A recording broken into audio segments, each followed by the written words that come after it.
Good afternoon, and it is late afternoon here for me in Central Florida. Um, again today, and I know everybody's probably sick and tired of hearing this because I am, and so is the pollution technicians. Um, Even though they spent hours in the house yesterday, again trying to get everything corrected with my internet, no such luck. It went out last night and it's been off. So this morning we tried again, it was off again. So they've been out here twice. So now they're out in the neighborhood looking at, the splice boxes or whatever you call them to see if there's issues there. But getting past that, if there are all these discrepancies that you see, like on the film and the pixelation, that's all due to this internet. I'm so hoping that that's going to be in the past. Okay, so with the holiday coming up, I wanted to do something a little bit special for everyone and something easy, and that's the berry cobblers. Now, I thought about blueberry, I thought about strawberry, I thought about peach, apple, and so on. I thought, well, why not just do a combination? So in the freezer, I had some frozen peaches, mangoes, blueberries, and some strawberries that I just kind of put together. And then I had some preserves that I put up last fall, both peach and blueberry, and I took some of that and added it to the fruit instead of the sugar. That way you have more of, like a natural taste instead of so much sugar, because there's quite a bit of sugar still in this, as well as in the batter in itself. But overall, this is easy, easy, easy. It's just, throw it together, mix it up, and throw it in the oven. And it's even better the next day. So I've got an 8x8 baking pan that I've slightly sprayed. Then what we're going to do, this over here is going to be the batter. This is a 1 1/3 cups of all-purpose flour with a tablespoon of baking powder in it. I've got 1 cup of whole milk.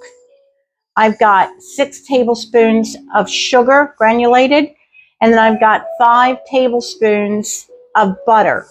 That's going to go in there to make the coarse crumbs. And then I have 2.5, closer to maybe 3 cups of my fruit. And now what I did with this, just to give you a heads up, about making these in the past, I always put cornstarch in it as a thickener. This didn't call for that, it called for flour. And I don't prefer flour in my baked goods. I would rather have the cornstarch. It just gives you a better texture, like on your tongue. So I put that in here as a thickener. I think it's just, like a tablespoon. So that's in here. And then we have a tablespoon of melted butter. And then I have a cup of sugar that's going to go on the base of that. See, I told you there's a lot of sugar in that already. I already cut that sugar in half, by the way, because I put the preserves in the fruit. And then, let's see, also in the fruit, I added a tablespoon of melted butter as well, just to let you know. Just to amp up the flavor. This is a holiday. It's a holiday dessert. So, we can spend a little bit of calories on that. So what we're going to do, I'm going to go ahead and get the batter mixed up ahead of time. Let me get my spoon out. So in here, like I said, is our baking powder and our all-purpose flour, 1 1/3 cups. The baking powder is a tablespoon. And then we're going to put our sugar, put that in there. And this is just like we were making biscuits.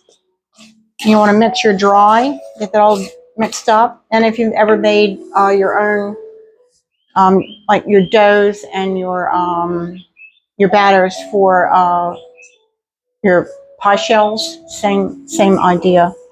And then here goes our butter. It's cold butter. It was cold, a lot colder than it was. Well, I mean, it's a lot warmer now than it was a while ago. It was frozen a while ago. My house is like 75, almost 76 degrees. So let's get that in there. Get rid of that. Now I'm going to use my hands with this because the pastry cutter, I don't have the strength of my arms to press down, so I have to use my hands. So it's just like I would do with biscuit dough or any other doughs that I make. My pie shells, my pie doughs.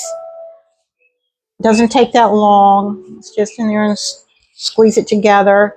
You want it about pea size. Now I could have done this in the food processor as well, and it come out wonderful. But you know, it's just such a little bit of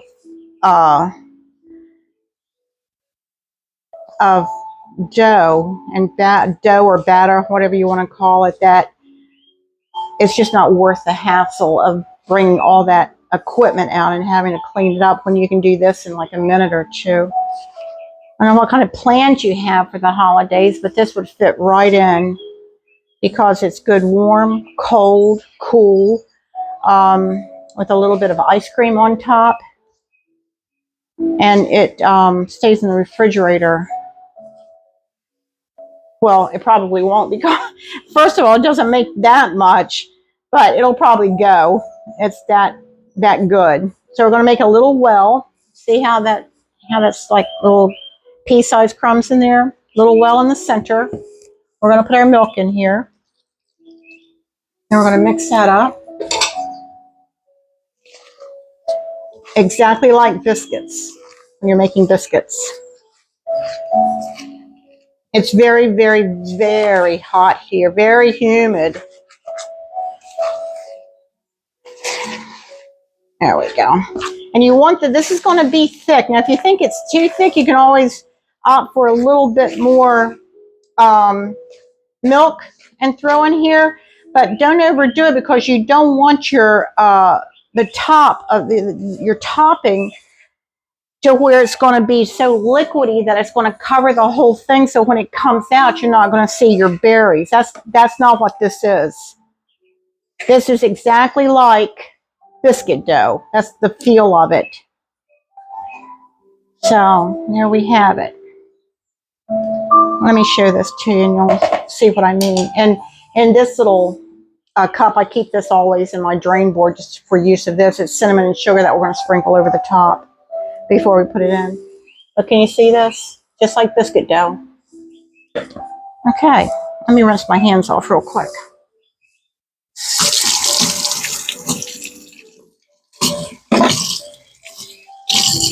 Okay, hands are rinsed. Clean the ducks. Okay, like I said, this has been sprayed. We're going to go ahead and put 2.5 to 3 cups of fruit in here. And along with this, I put, like I said, about a half a cup of preserves. See, it was blueberry preserves and peach. And I also have a tablespoon of cornstarch in here as a thickener. Well, I don't want it like a pie, finish up as a pie. I don't want it running everywhere either. So we're going to take our cup of sugar, sprinkle that on top. Just like so. Seems like still an awful lot of sugar. You could probably cut that in half, but I'm following the recipe. This isn't my usual recipe. This is one that I don't have to let dough rest and all that. So I just put the 1 teaspoon of butter, melted butter, on top. Get rid of that. See how easy this is coming together? Very easy, very quick. Then we're going to take our dough and just tear little pieces. You don't want to cover it completely because you want your fruit to pop out a little bit. But you don't want to put so little in there that it's not going to give you any crust at all. That makes a lot of dough as well. Just little pieces all over, because if you put one big piece on there, it's going to run the risk of not baking like the rest. So you want them kind of equal in size. Yeah, if I was to do this one recipe again, I'd probably cut that sugar in half. I don't think you need all that sugar, But, you know, we'll see. A lot of people like a lot of sugar in their cobblers. My go-to recipe that I've used for years, I've got it memorized, I don't have it written down, only calls for the entire recipe only has a half cup of sugar in it.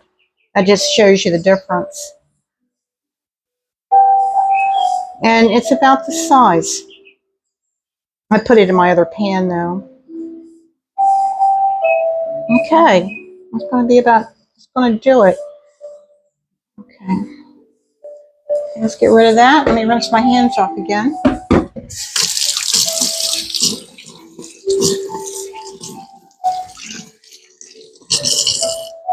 Now you can use any fruit you want. This just happens to be some frozen fruit that I had in my freezer in a couple of different bags. I thought, well, you know, I'm just going to go ahead and do it all. So, okay. To finish this off, we're going to gild this lily with it's about a tablespoon of cinnamon and sugar. That's a lot of sugar. There we go.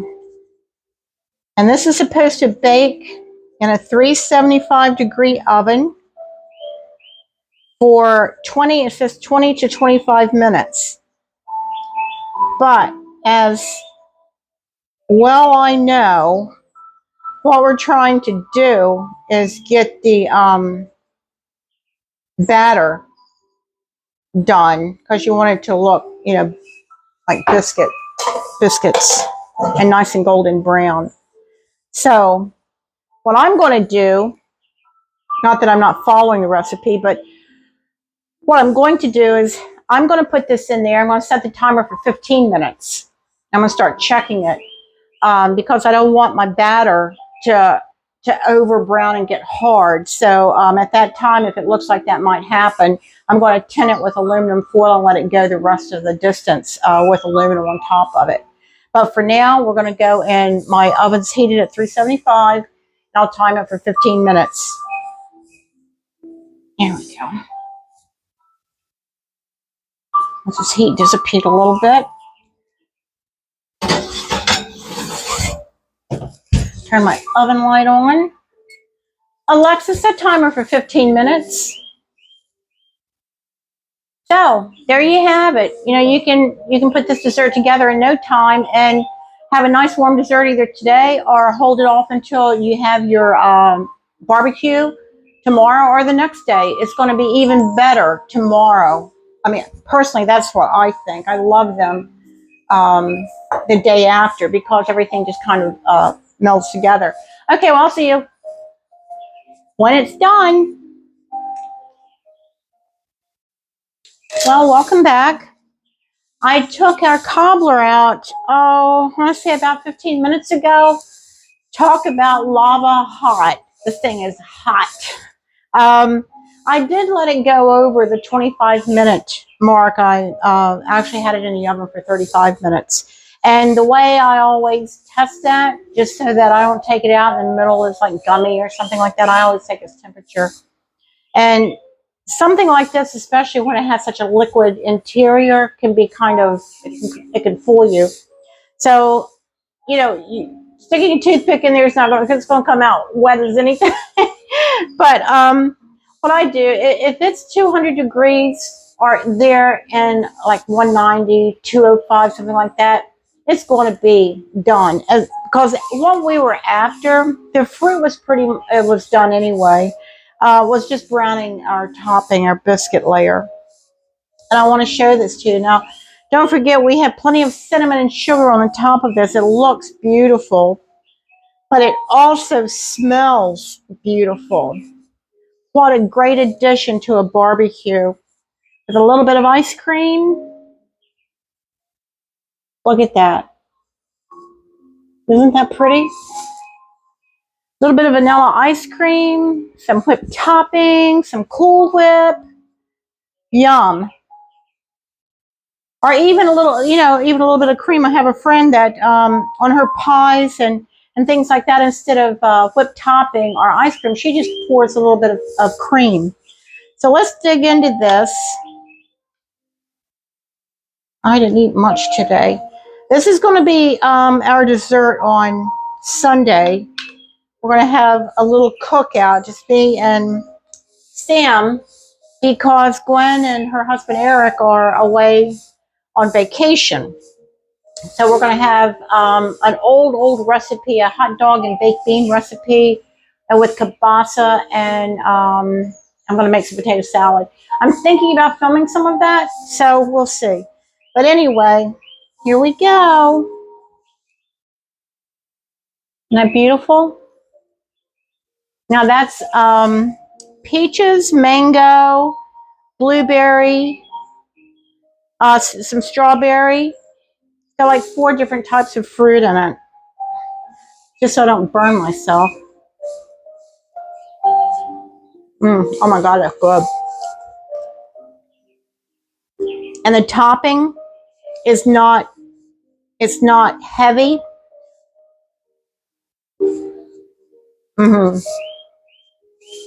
It's very light. This would be a great addition to anybody's barbecue. So I'm just hoping that everybody has a great holiday, a wonderful family get together, if that's what you plan on doing this weekend. Hopefully you can try this recipe. It's easy, it's quick. You can use any fruit that your heart desires, whether it's fresh, frozen. I think even you could reconstitute dried fruit for this.